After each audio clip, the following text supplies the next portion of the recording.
Бөлчөктөрдү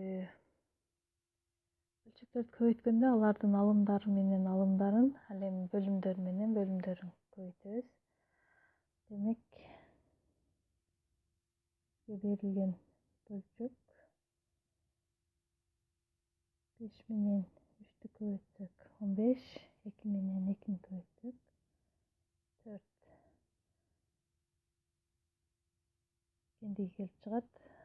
Мында эгер алымдардагы сан менен бөлүмдөрүндөгү сан окшош болсо, аларды кыскартып койсок болот.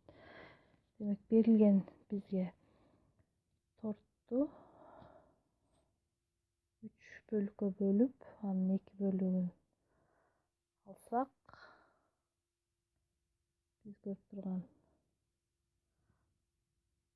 торт жана бул торту 5 бөлүккө бөлүп,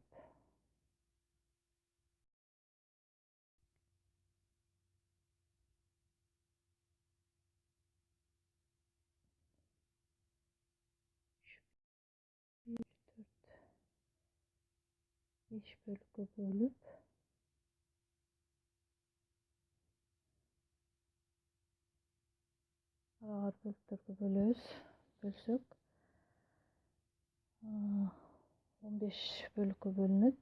Демек, бөлүмүбүз 15 жана 5 бөлүккө бөлүп 2 бөлүгүн алабыз. Демек, 2 бөлүгүн алсак, биз көрүп тургандай 1, 2, 3, 4 алгандыгыбыз көрүнүп турат. 4 кендиги келип чыгат. Ушул сыяктуу тескерисинен торту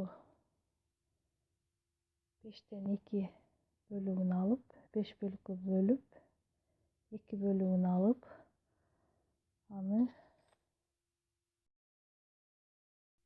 бөлүккө бөлүп, анын 2 бөлүгүн алсак, демек, жалпы тортубуз 15 бөлүккө бөлүндү жана биз алган торттун бөлүгү 4 бөлүк көрүнүп тургандай келип чыкты.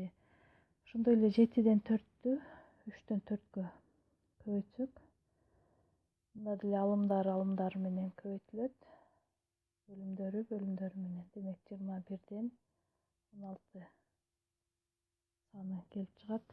Демек, бизге берилген 3'төн 4'тү эгер бул буруш бөлчөк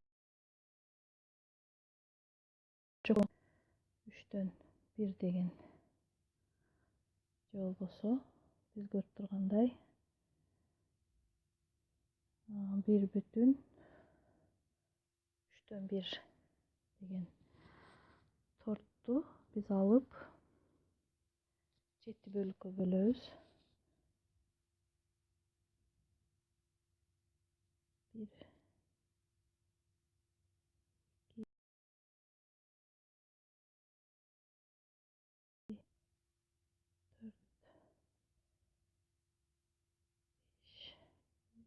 5, 3, 4, 5, 6, 7 бөлүккө бөлөйлү. Анда 7 барабар бөлүккө бөлүп, анын 4 бөлүгүн алсак, көрүп тургандай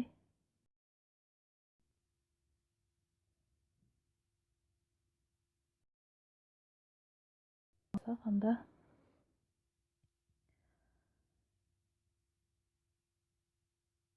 21 бөлүк бөлүндү. Ал эми алымында бул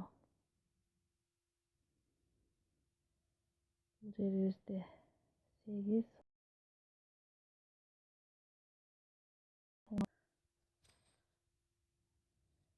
4, 8, 12 жана бул жерде 8, 16. 16 бөлүк алган менен барабар. 16 бөлүк алган менен барабар. Демек 21ден 16 келип чыкты.